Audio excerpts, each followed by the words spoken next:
finishing the discussion before we start into today's discussion. Some people will think that your vices are disqualifiers, or they will try to disqualify you. They'll say things like, you could be getting more done if you didn't have this vice, or if you didn't procrastinate so much, or if you focused, or, you know, sometimes people will try to use your vices, or you will use your things that you think are causing you to be a failure. You will use them as a you will potentially use them as a way to let you off the hook as it relates to doing your work. But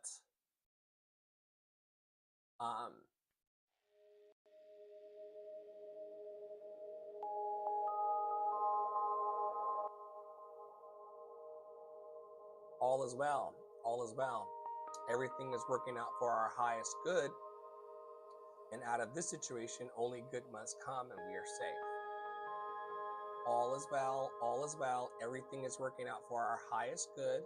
And out of this situation, only good must come, and we are safe. And many times, we don't recognize that everything is for us. Once again, every vice, every addiction, every worry, every complaint, every problem was something for me to learn from and to grow through. And this morning, it's not morning, it's afternoon. We just opened about 35 minutes ago on the network. These days we're open to support bold dreamers. I only support bold dreamers. If you're like a schmad dreamer, or like a, I kind of believe in myself. I kind of believe in my dreams. I kind of want to make it happen. If you're a kind of believe in yourself dreamer, I'm not for you. You can leave now. If you are a fair weather friend, or a fair weather fan, or a fair weather supporter, if you are a fair weather family member, or a fair weather dreamer, I can't do anything for you. You can go to YouTube University, go talk to some other coach, go find some other mentor. Up in here, I minister to and have a mission that's dedicated to bold dreamers and bold professionals. We can help you get bolder and step into your fullness and step into your wholeness if you are interested in that. But most of the people that are attracted to me and hang around are people who either are bold already, or they want to be further bold. And if you go into the grocery store or the supermarket, same thing, I guess, or go into the thrift store or go into the restaurant, you'll see there's a lot of people in life, or you go on TikTok, there's a lot of people in life who are hiding. You get on the aisle with them by the pasta, and they're like, you see them at the bank. Don't look at me, don't look at me. Those are people who don't want to be bold in their lives. And very few of them will actually see the goodness of the promises of their dreams because they're afraid. Fortune favors the bold. Fortune favors the bold. Another way of saying it is the money finds the people who are the most outspoken, people who can take their root chakra I am and put it in their throat chakra I speak are the people who are making the most money on the planet. Have you noticed that the people who have a strong connection between who they are in their root chakra, how they feel in their sacral chakra and their throat chakra, the people that have a healthy balance between the root chakra, the sacral chakra, and the throat chakra, those are the people. We have our Lady Diva who always comes to help us model. If your root chakra and your sacral chakra is connected to your throat chakra, then you start actualizing your dreams because you're not afraid of speaking up or standing up for people or being bold in your mission and telling people who you are. This week I stepped forward in my mission because I know who I am and I know how I feel. But I didn't have professional websites. And one of our community members came through and gifted me a chunk of change to be able to speak and to put further out online the work of this network. And that reminds me, I got to go and put some of the YouTubes on my new websites because that's how people are going to get to know what I'm talking about and what I'm doing in the world for bold dreamers. Once again, this is not to be shady to anybody, but if you are a person who is half-assing your dream or you don't want to make $10,000 a month like me or $15,000, $20,000 a month like me, that's not something that you want to do, then you can leave now. If you don't need more happiness, healthiness, and freedom, and for a lot of us, the freedom is going to come from having more cash in the bank. I don't make the rules. I hate capitalism. I think it's a piece of shit. But most of us, the freedom that we're looking for and the things that we were arguing with, the thing that I was arguing with my spouse about the most in this life was not having enough money because I couldn't have the freedom I wanted because there wasn't enough money in the bank. Now,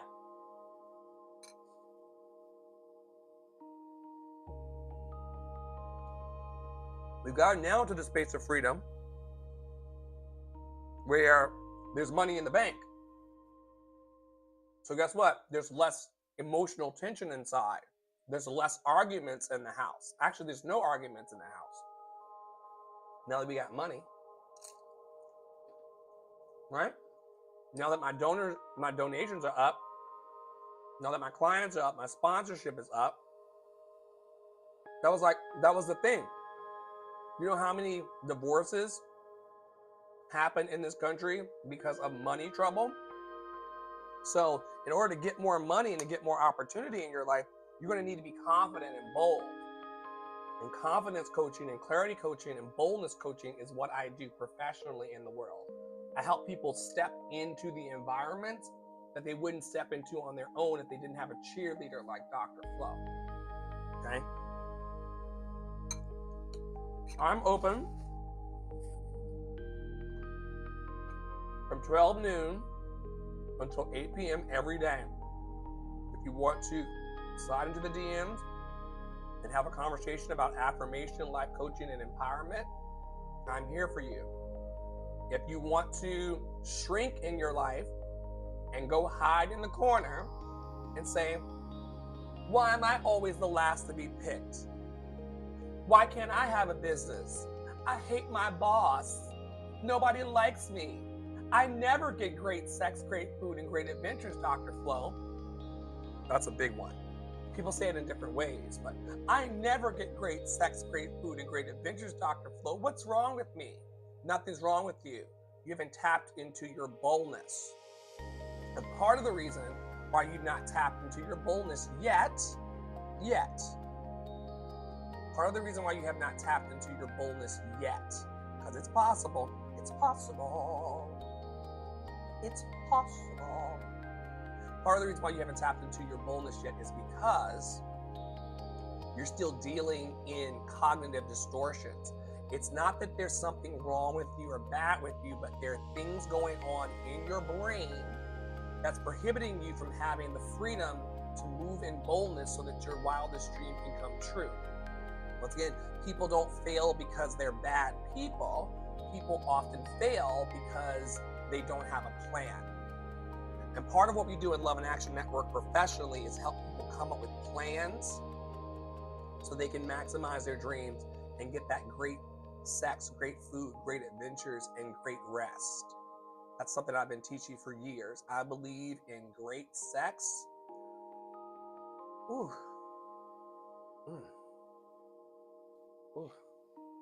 Great food.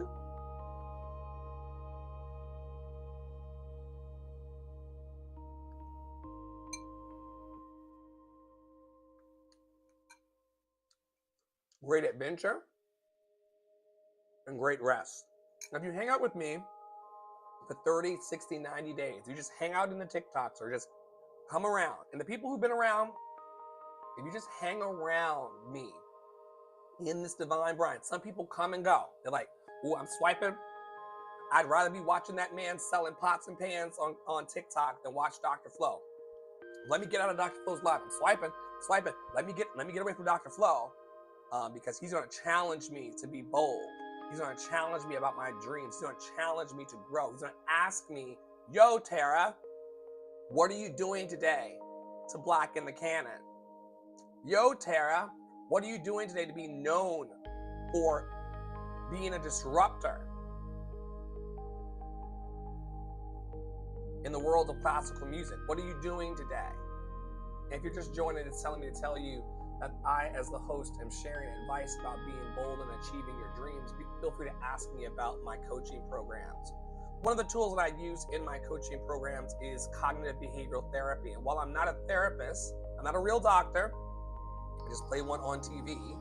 But while I'm not a real doctor or a real licensed therapist, I do operate in the areas of spiritual counseling and practical counseling for the people as a peer, guide, and counselor, and a facilitator of conversations and dreams to maximize your potential.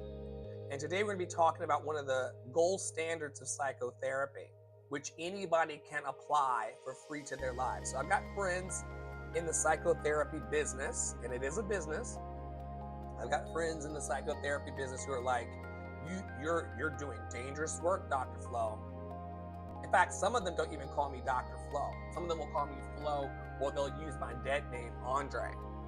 Like, Andre, you're not licensed to help people in this way. You need to be careful. You might get sued. You might get reprimanded. Something bad might happen to one of your clients. I'm like, we're all licensed to heal. We are all licensed to heal.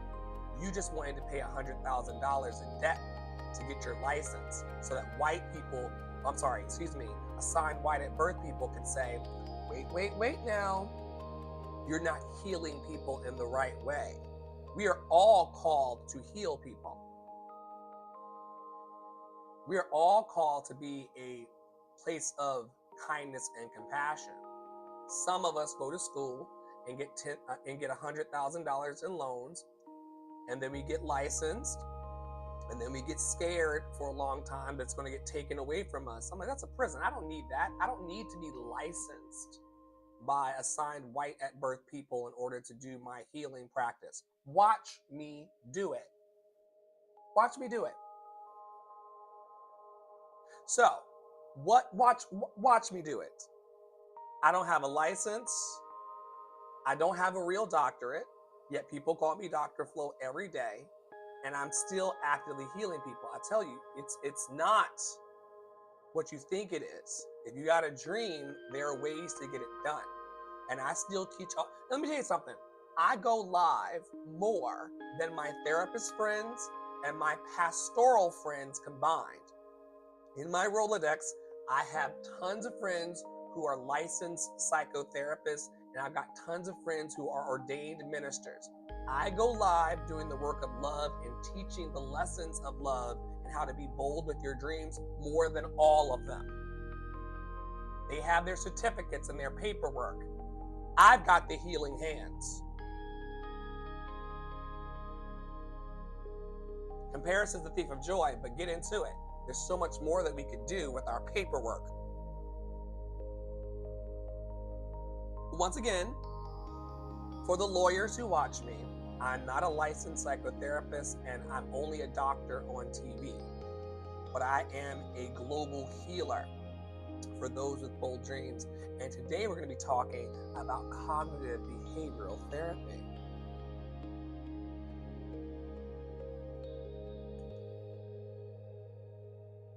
I think I made too much oatmeal.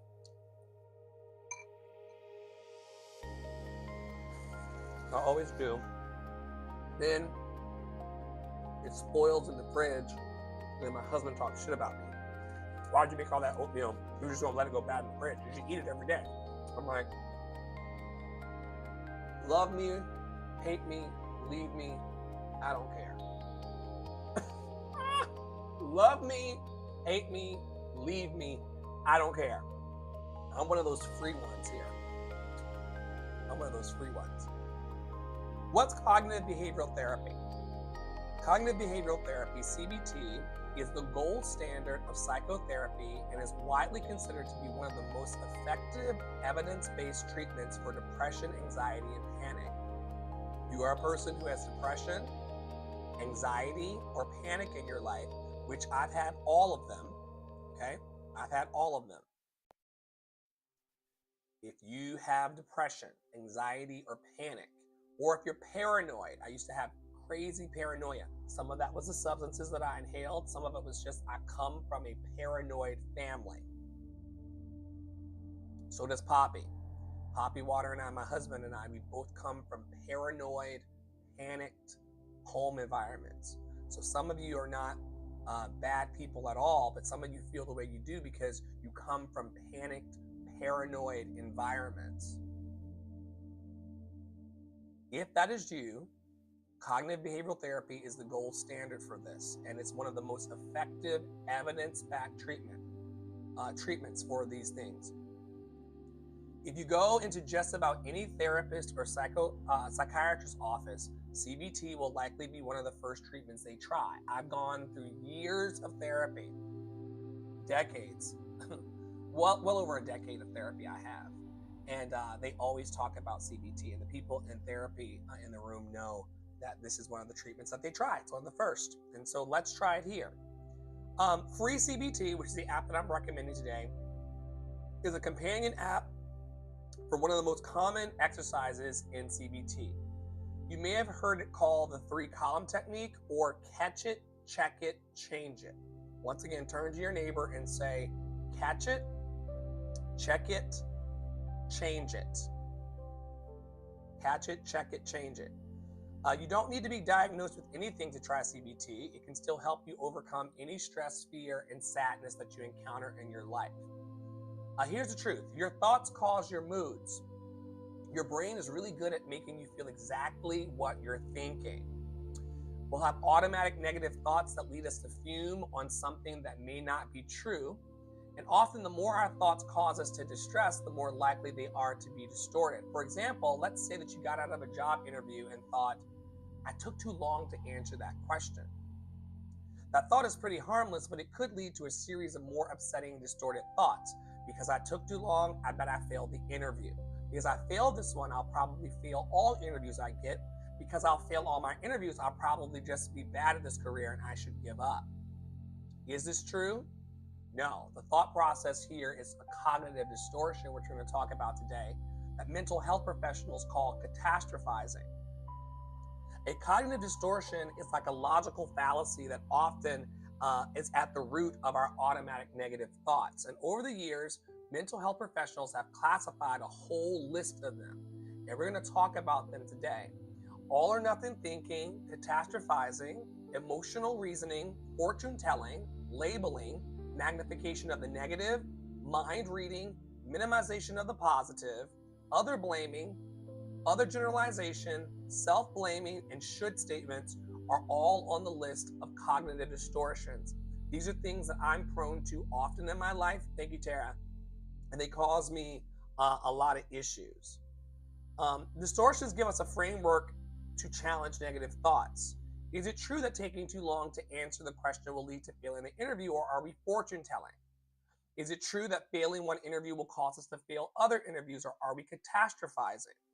Even if we're bad at this career, labeling, would it be so bad? Many people are terrible at a whole number of careers.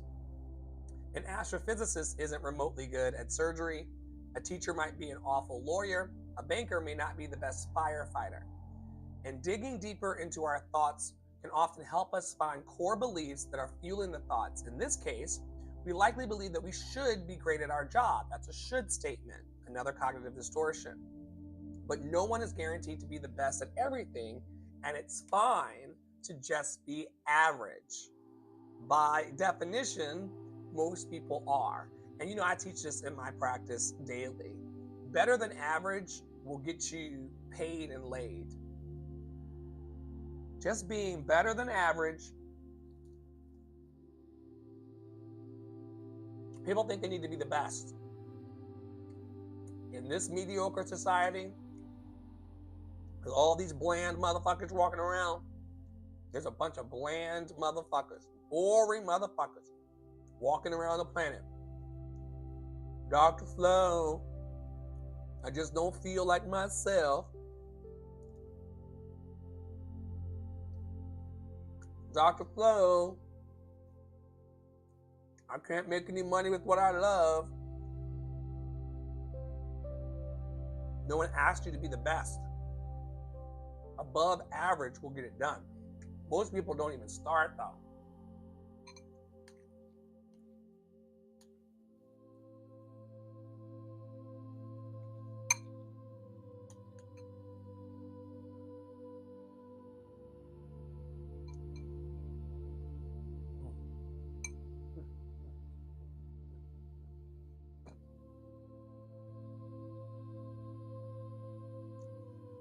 Here's where the magic of cognitive behavioral therapy comes into play. We can change the thought. Finally, we get to the point of this exercise, changing your thoughts.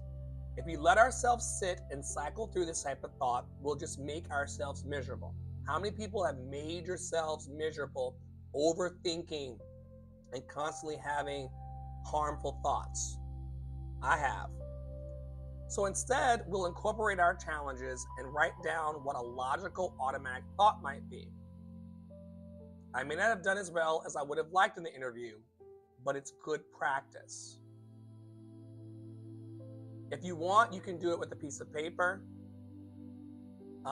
or you can try the open source free CBT app, free and ad-free, through their website. And the link is on our resources page on our website. Let's talk a bit about the distortions in detail today.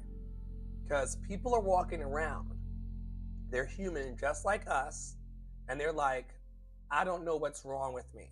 Have you ever been in that situation or been surrounded by people like, something's off.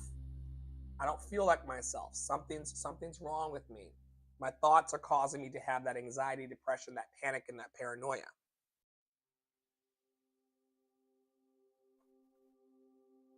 I'm not allowed to guarantee you or to make these assumptions, but it's possibly one of these distortions that's making you feel upset. And in my coaching practice, I do the work of unburdening people daily. We opened 56 minutes ago. From the moment that we opened, I've been doing my best on TikTok and beyond, and now here to unburden you from the things that may be making you feel heavy in your life.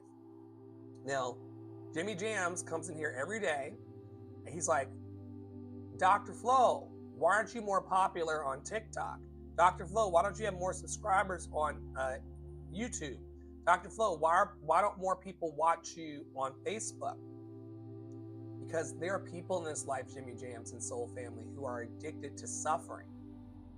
They've suffered for so long that they don't know how to get free.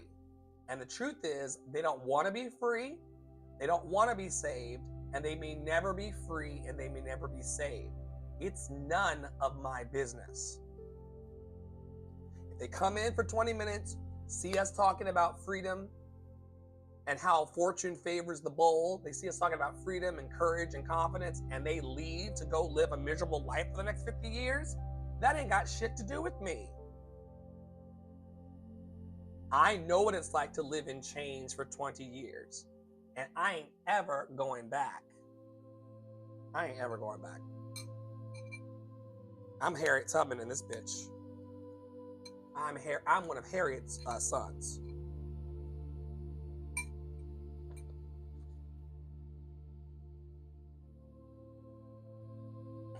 And if I had a little room, to testify, like, oh, what you free from?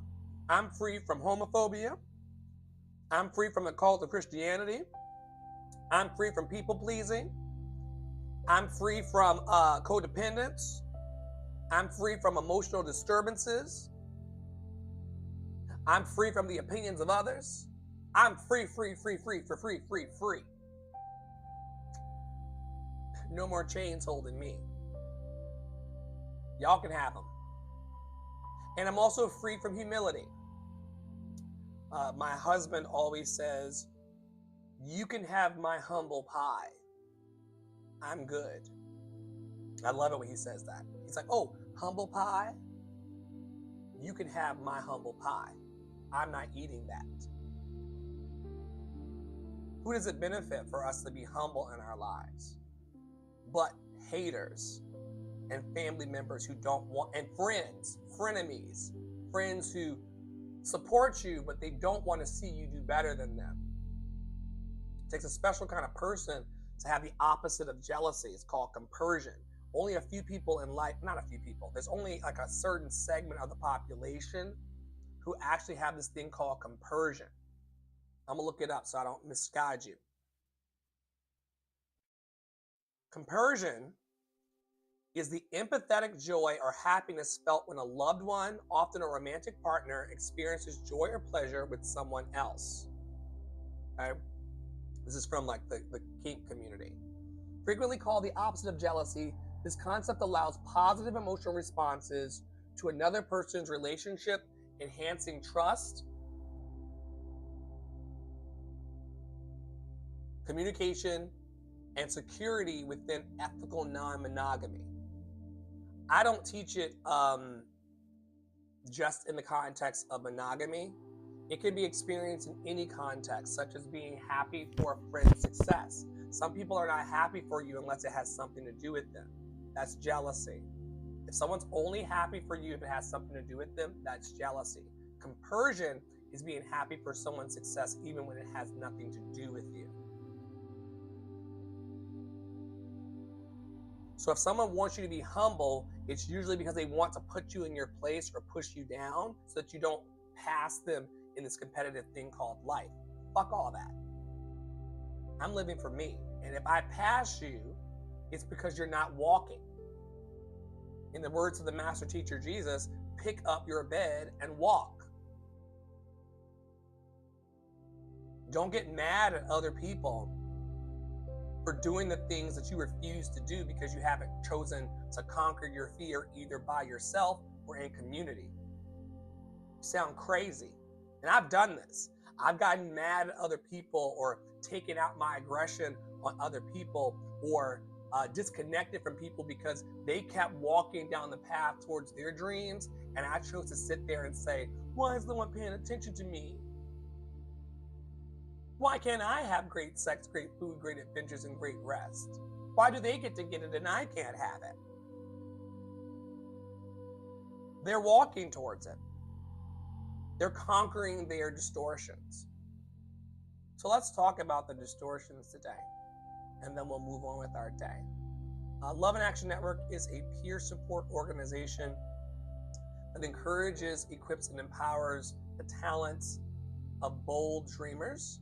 And if you are a person who is stepping into your fullness, and you're a person who really wants to feel the full effects of grace and love and goodness and mercy following you all your days, I invite you to go to lovedandlovable.org, lovedandlovable.org, and check us out. I've been working on this project and projects like it for the last 9 years, and no sign of stopping. No sign of stopping. All right, take a bite of my bacon, and then we'll talk about the distortions.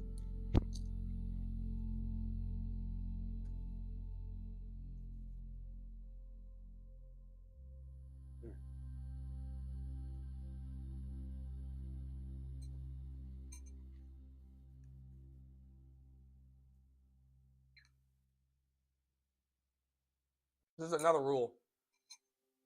Some people would be terrified to go live and eat a bowl of oatmeal.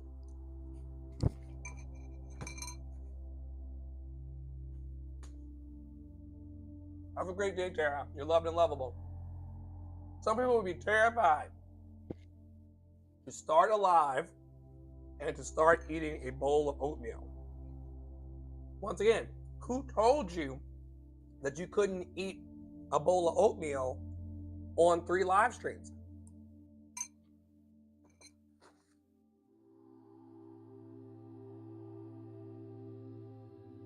Well, I've never seen Oprah do it. I'm not Oprah. I've never seen Kamala Harris do it. I'm sorry, Kamala. I've never seen Barack Obama go live on his shows and eat turkey bacon.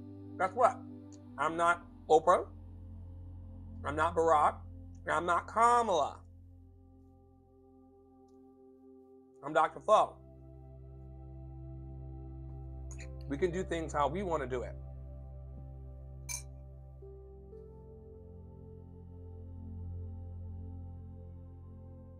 There are no rules. There are no rules. Have you noticed in our government, the politicians are doing whatever they want to do? The business owners and the corporations are doing whatever they want to do? Why can't you as a loving person do what you want to do? It could be that you have a distortion that's holding you back, such as all or nothing thinking. This distortion happens when we have no room for middle ground. If we think that a small fault in ourselves means we're fundamentally rotten or otherwise terrible, we're likely engaging in all or nothing thinking. For example, we talked about this earlier. I failed this interview, so I'll fail all my interviews. I'm not good at live streaming, so no one will ever pay attention to me. I don't have 1,000 people in my live, so I must not be good at live streaming at all. Catastrophizing.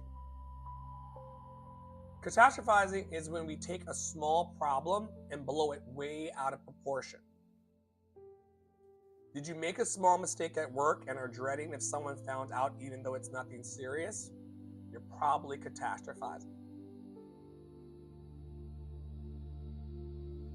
Emotional reasoning is another cognitive distortion. I feel it, therefore it must be true. If we find ourselves justifying the danger of something innocuous because we're afraid of it, we're likely engaging in emotional reasoning. Things aren't dangerous because we're afraid of them. I have to say this one more time. I got to pause on this and talk about this. Things aren't dangerous because we're afraid of them. And we're not awful just because we may think we are. Things aren't dangerous because we're afraid of them. People, for those of you in the room who still believe that people assigned black at birth, people assigned white at birth, and people assigned Latino at birth, and people assigned Asian at birth, those of you who still believe that white people or Indian people are dangerous just because you're afraid of them. Poppy Water told me yesterday about a lady.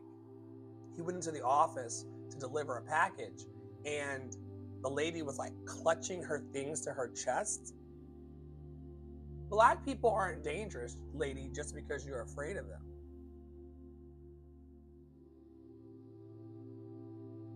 That's a mental illness. She hasn't checked herself. Things and people aren't dangerous because we're afraid of them. And we're not awful because we think we are.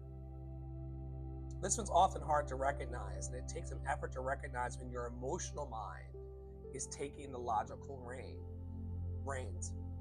Some examples of this cognitive distortion is, I feel guilty, therefore I must have done something bad. I feel scared, therefore this must be dangerous, such as like getting a new job or starting a new business or going out for an audition. Just because you're scared of it doesn't mean that it's dangerous. Let's talk about the one that got us here this morning, because this is how I got into this whole group this morning while we're talking about it on the lives. Fortune telling. Fortune telling happens when we try to predict the future. If we're worried something will happen, we're fortune telling. We often underestimate our abilities to predict what will happen. This can happen when we start at something we're worried might happen and then look for evidence that it might occur. I'll read that one more time. This can happen when we start at something we're worried might happen and then look for evidence that it might occur. If we're worried the plane we're on will crash, we may take any scratch on the wing or strange tone in the pilot's announcement as proof of our concern. People do this all the time. I will fortune tell about myself. I will fortune tell about other people. I'd be like, I've seen her before. I've seen this type of person before. I know exactly how she's gonna fuck me over. I know exactly how he's gonna I know exactly how he's gonna disrespect me because I've seen this type of person before. I know exactly how this relationship's gonna go. Anybody else in the room? Oh yeah, I've seen this movie before. I know exactly how these motherfuckers act. They're not gonna get me this time. That's fortune telling. We're overestimating our abilities to predict what will happen. The plane I'm about to get on will crash. I'll fail this interview. I'll get sick at this party. I do a lot of this fortune telling in my relationship because I'm always afraid that like bad things are going to happen to my partner. You know, I have no way of predicting the future like that. I have to let it go.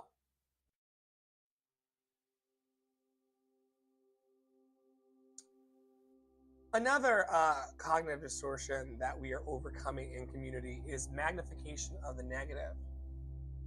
If we're judging the situation based entirely on the negative parts and not considering the positive parts, we're likely magnifying the negative. If we're constantly berating ourselves or bombing a job interview, we're probably filtering out all the experience that we gained from the interview. I ate healthy this week, but I skipped the run I had planned. Focusing on the skipped run, even though you ate healthy all week, is magnification of the negative. You're not a bad person for this because we have negativity bias as humans. Our brains are trained to look across the terrain and to see the saber-toothed tiger that's coming to eat us. So you're like, oh, it's a beautiful day outside, but there's that lion about to eat me. Your brain is trained over many thousands of years to pick out the negative thing to keep you safe. The issue is that most of us in our lives are magnifying the negative. Labeling. If we're taking one characteristic of a person and applying it to the whole person, we're labeling. If someone brushed us off, they might not be a jerk. Maybe they're just in a hurry. This is one that I really have to like work on within me because I work on TikTok. So people will come in for a couple seconds and then they'll leave. And I'm like, well, damn. Maybe they came into the live by mistake. Maybe they wanted to just check in for a few seconds and make sure I was okay and then leave, right? If someone brushed us off or left our presence, they might not be a jerk. Maybe they're just in a hurry, and this applies to ourselves as well. Just because we make a mistake doesn't mean we're a failure. Just because we have a vice doesn't mean that we're an addict or a failure, right? A lot of people in my life tried to make me feel like I was a failure because of the vices I had in my addictions. I was never a failure. I was loved and lovable. If we had investigated fully, I remember asking, towards the end of my addiction, in the deepest part of my addiction, I began to ask Tara, who's a member of our community, why do I hate myself? Why do I hate myself?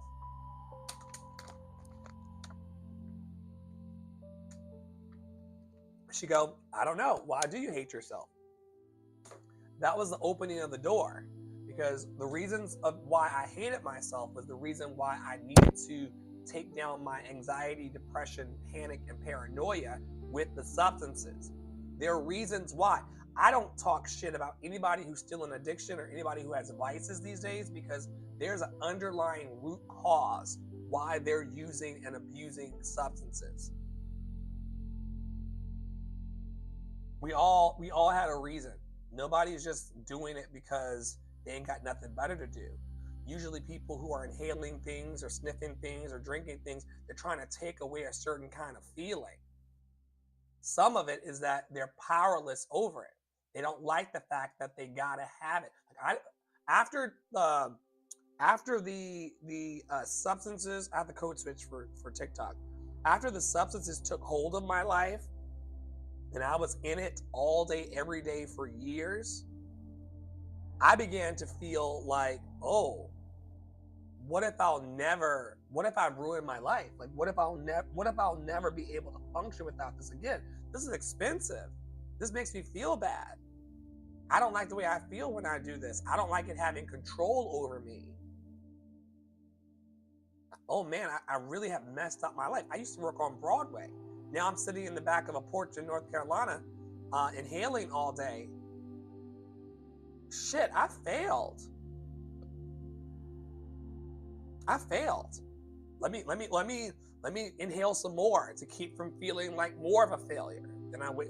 Oh man, I'm still failing at this. I'm still failing at this. Just because we make a mistake, even if we make those mistakes for years, it doesn't mean that we're a failure. There's usually some kind of root cause, as the Buddha would say. Some cause and or condition that's causing us to make these lapse in judgments and not love ourselves fully. Labeling. Let's move on to one of my favorite cognitive distortions that fucks me up. This one really fucks me up. Mind reading.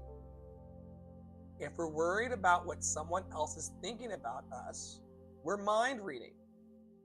Unless someone tells you what they're thinking, you have absolutely no way of knowing. So why assume the worst? Flow. This is the one I'm working on. I will let y'all know when I'm free of this one. This was the one that hits me like a piñata.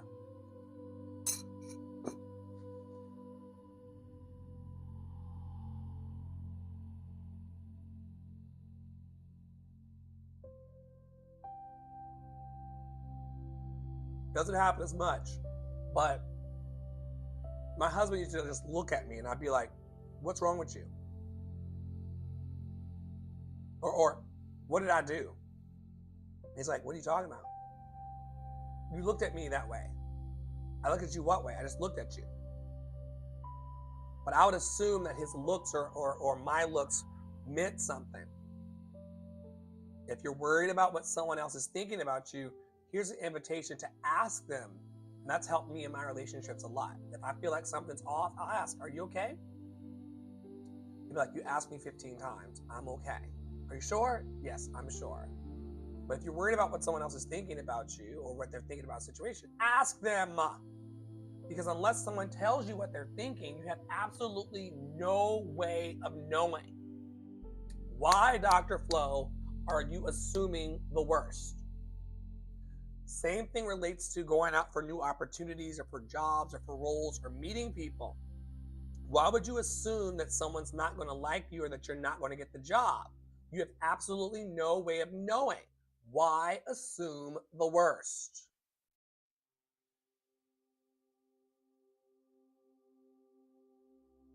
I think I was rude to George. I bet he hates me.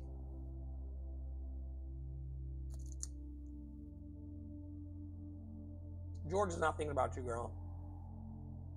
George is thinking about these bills, these loud ass kids, these taxes, this rent, this food, the cost of gas and toilet paper. Mind reading is similar to fortune telling. Since it often requires you to believe information you have no way of knowing. You can ask me about me, but unless I reveal it to you, you have no way of knowing. Let's talk about minimization of the positive.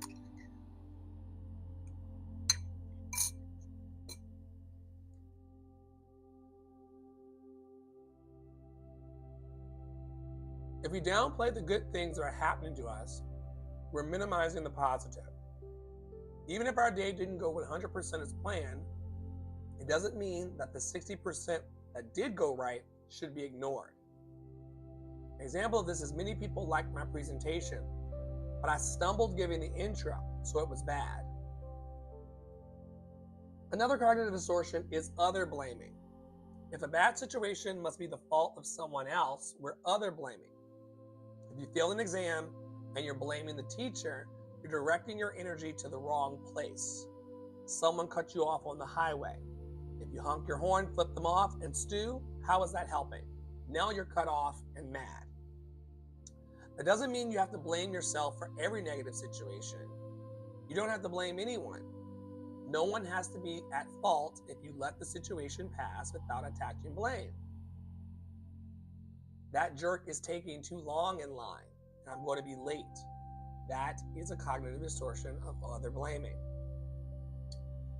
Overgeneralization.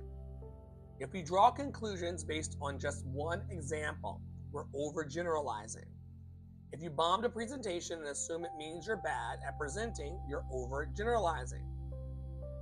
No one asked me to dance, so no one ever will. That is an overgeneralization.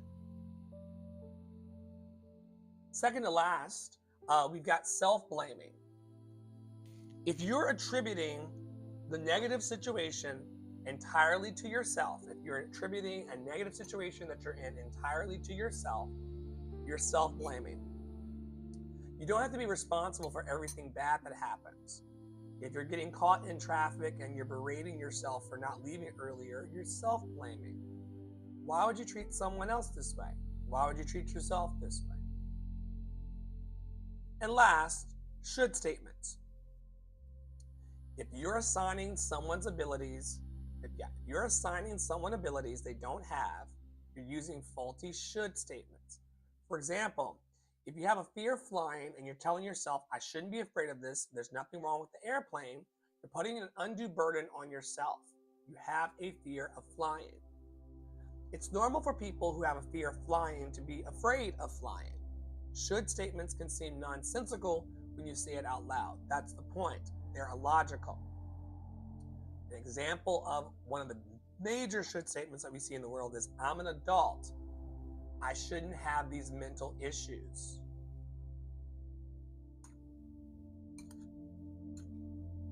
You might have mental issues. There are tools, free and paid, that can help you get free from those mental issues. One of them is this free cognitive behavioral therapy. Check it out. Download it on your phone if you have space. It's a free resource that allows you to catch it, check it, and change it. On behalf of everyone in the network, I hope that you feel empowered today, equipped, and encouraged in your life. As always, we invite you to stay in your power, to stay in your joy, and to stay loved and lovable. We'll see you soon